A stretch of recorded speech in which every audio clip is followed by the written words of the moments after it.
Bueno, pues es genial volveros a tener aquí, al menos aunque sea virtualmente, a través de este vídeo. Mi intención de hoy es seguir conociendo algo más de la historia de Madrid a través de un libro que ya os comenté el día anterior, que es Madrid Oculto, una guía práctica, de Marco y Peter Besas, y en concreto contaros un pequeño fragmento de este libro, que es el que dedica a Madrid como puerto marítimo. Si habéis oído bien, Madrid como puerto marítimo. Por eso inicio con esta fotografía del Manzanares. A continuación me dispongo a leer este texto. Mientras que Nueva York tiene su río Hudson, Londres el Támesis y París el Sena, Madrid tiene su propio riachuelo, el Manzanares, el cual podría pasar fácilmente desapercibido, puesto que se trata más de un arroyo que de un río con todas las de la ley. Aquí tenemos una instantánea que es relativamente reciente, en la que vemos una garza pasear por este nuevo Manzanares, ¿no?, que se ha conseguido recuperar y que está bastante menos contaminado que hace no muchos años.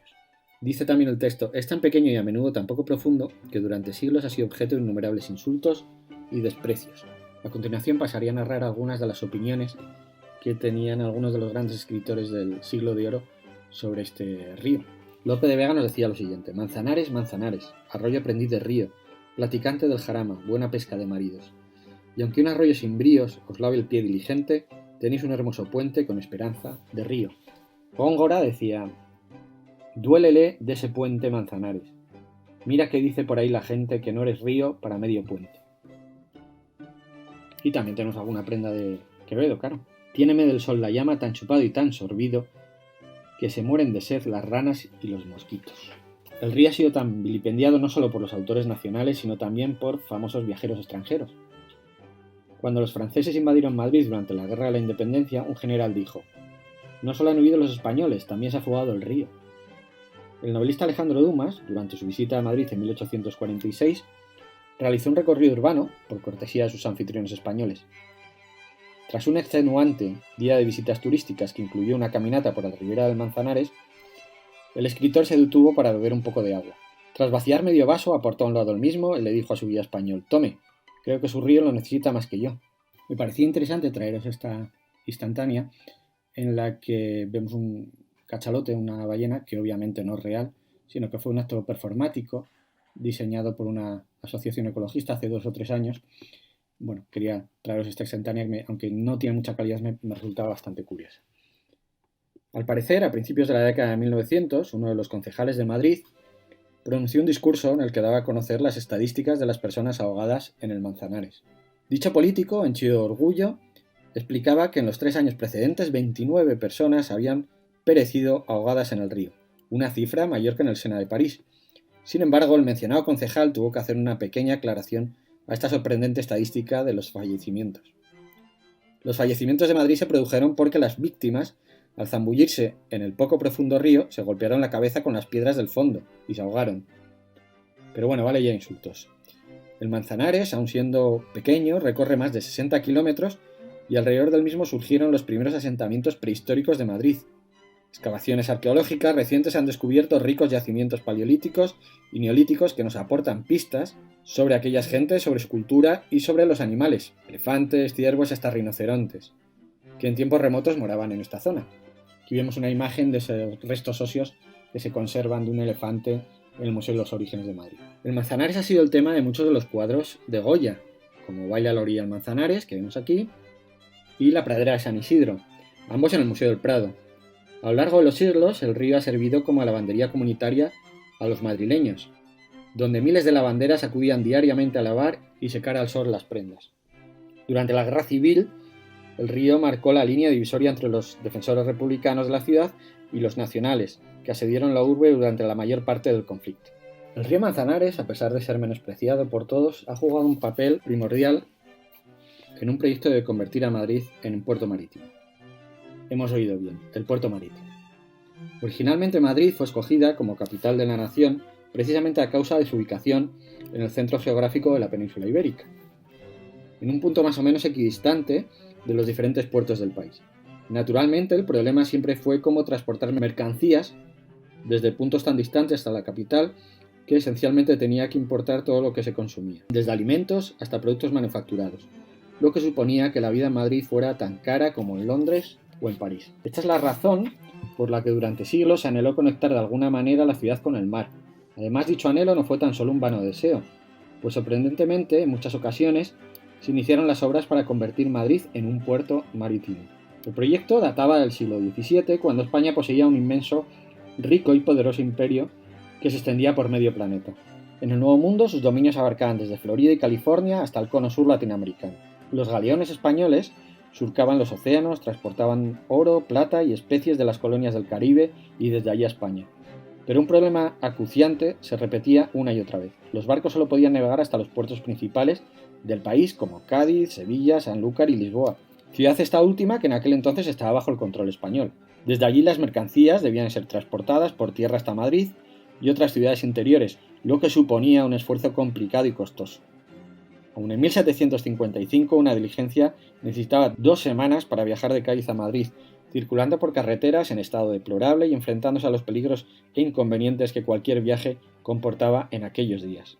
Para solucionar este importante problema, un emprendedor italiano contratado por Felipe II, de nombre Juan Bautista Antonelli, concibió un osado y extraño plan: abrir una ruta navegable tierra adentro que uniera el Atlántico con el centro de Madrid. Antonelli, un ingeniero y arquitecto que había construido fortificaciones en Cartagena, Orán y Gibraltar, así como el Morro de Puerto Rico, presentó un revolucionario plan al rey, el cual requería ensanchar el río Tajo que desembocaba en Lisboa. A continuación, añado unas cuantas imágenes de algunas de las obras de ingeniería de Antonelli.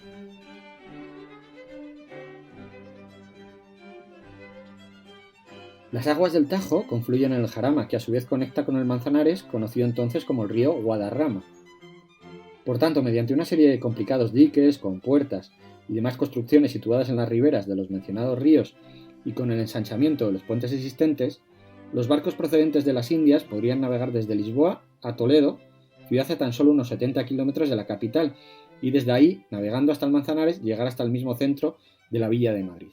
Antonelli aseguró al rey que la tecnología de aquel tiempo podía acometer semejante proeza y que el éxito del plan solo era cuestión de dinero, del cual ciertamente no había escasez en esos años. El ingeniero italiano esbozó los planos para la titánica tarea y comenzó a hacer prospecciones de los ríos a bordo de pequeños botes. Aprovechando un momento en el que las aguas del Manzanares habían elevado su caudal, el italiano consiguió navegar en una canoa con remos prácticamente desde Lisboa hasta Madrid. Se emprendieron los trabajos de construcción iniciales entre las ciudades de Abrantes y Alcántara, con excelentes resultados.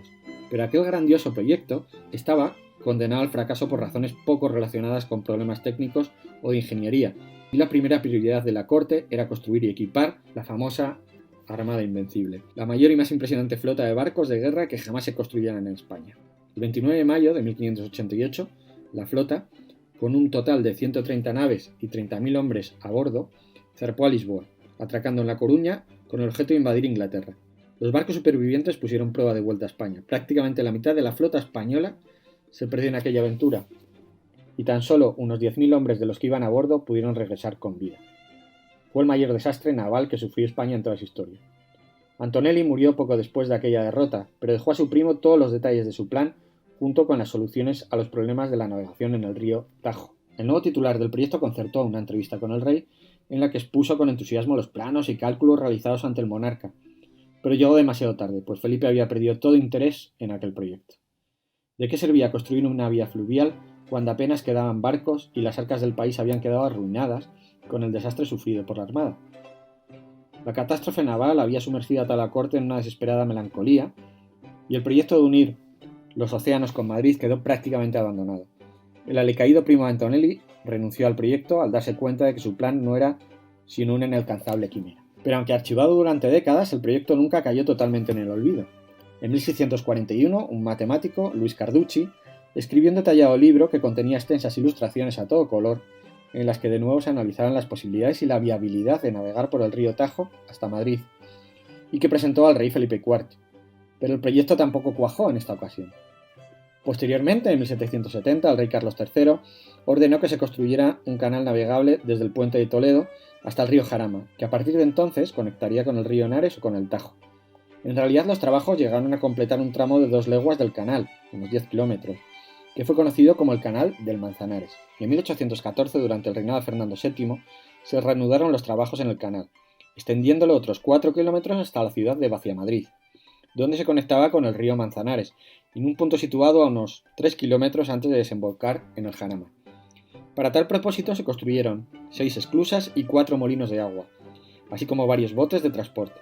Además se añadieron algunos edificios destinados a oficinas y un cobertizo para botes, e incluso una pequeña capilla cerca del puente de Toledo.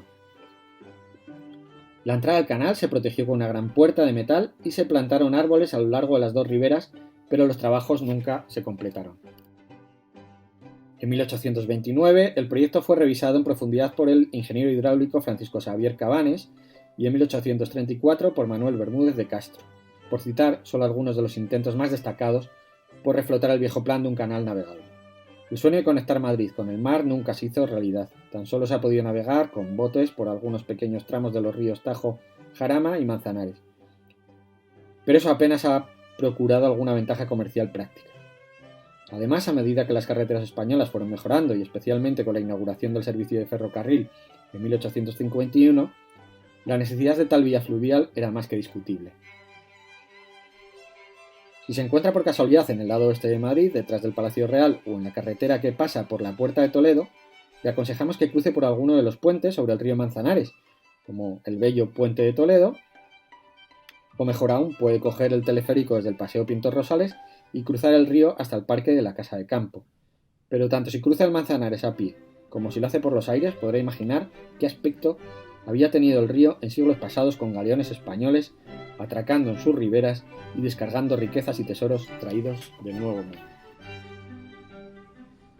Bueno, aquí os dejo unos enlaces de interés a los que podéis acceder para hacer más completa la información que os he pasado por el vídeo. Espero que os haya gustado el vídeo y nos volvemos a ver en otra entrega de esta modalidad de Conocer Madrid. Cuidaros mucho y un abrazo fuerte a todos.